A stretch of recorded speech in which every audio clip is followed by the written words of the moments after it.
Hello, my friend. This one is about Gilles Deleuze on existential freedom in my series for the publication of my book, Beginning to Live, the Art of Existential Freedom. Now, this is back to my French philosophy roots, and you'll see that this is an influence I have certainly taken for granted in my work. So Gilles Deleuze was a 20th century French philosopher, a post-structuralist who was quite inspired by Nietzsche and who did a lot of work together with his psychiatry colleague Félix Guattari. But Gilles Deleuze, as a philosopher, made many contributions, and it was a lot around existential freedom. For Deleuze, existential freedom is not about a self making choices. In fact, he argued that the self, or the I, is actually a prison. It's something that you wrap yourself up in and you control yourself with. It's a structure that needs to be loosened up. True freedom isn't found in being a stable individual choosing between option A and option B.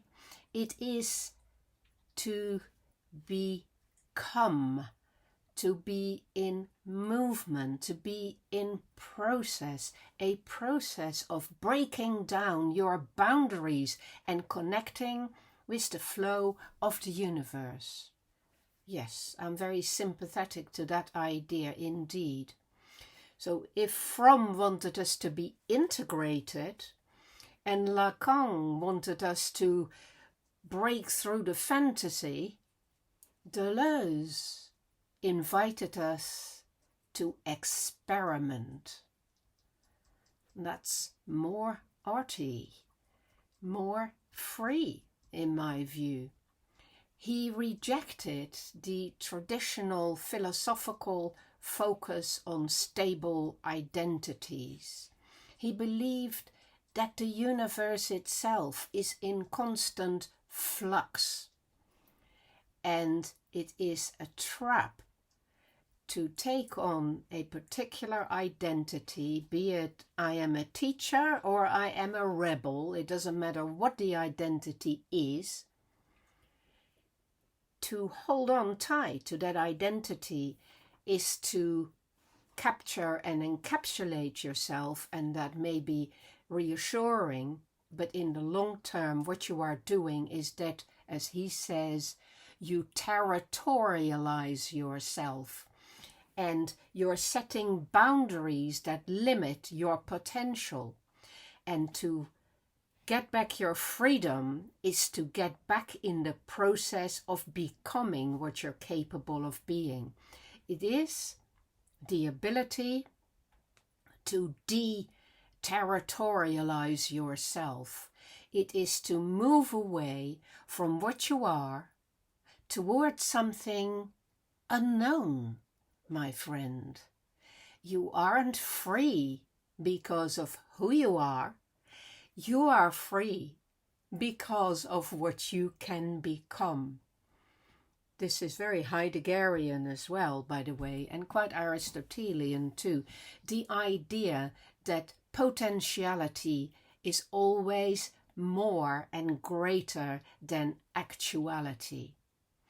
But Deleuze has his own specific ways of looking at it. In his work with Guattari, they used the metaphor of trees, and this again is very close to my heart.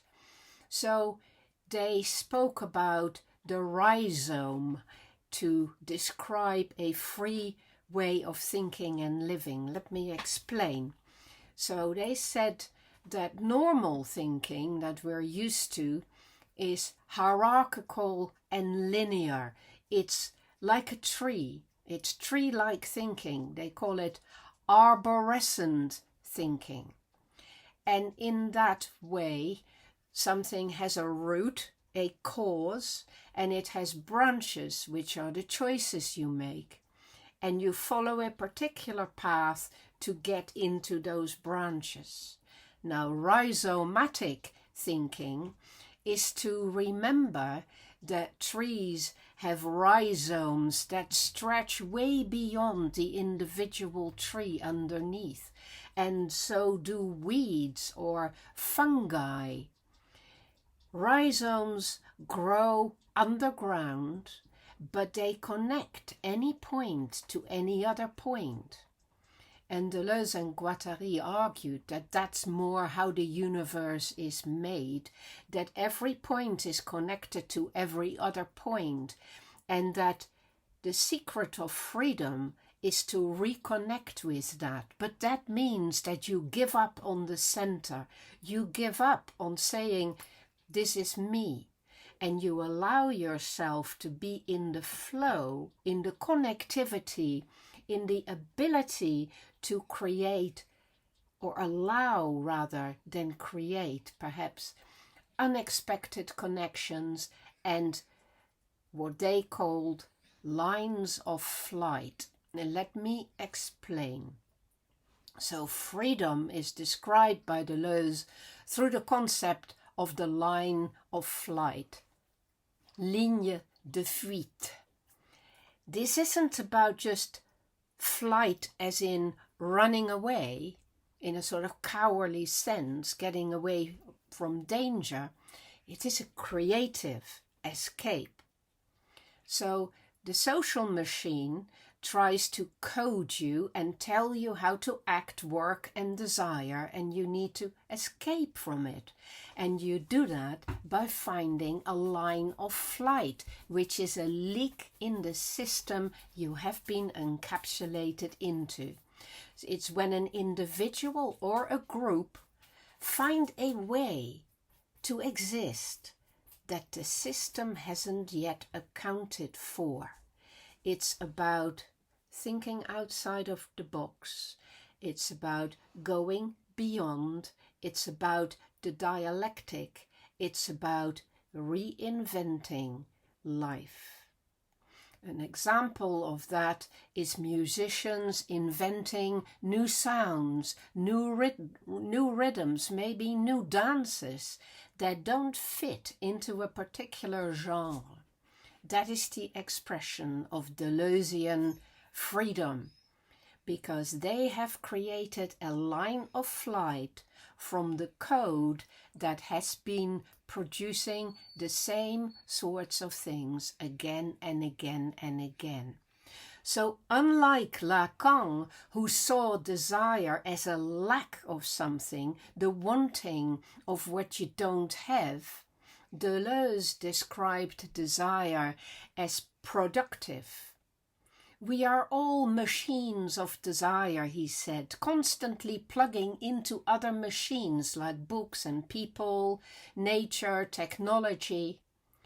And we are free when our desire is allowed to flow and connect naturally, creatively, rather than being oppressed or repressed or being channeled by buying into things or jumping on bandwagons or obeying authority.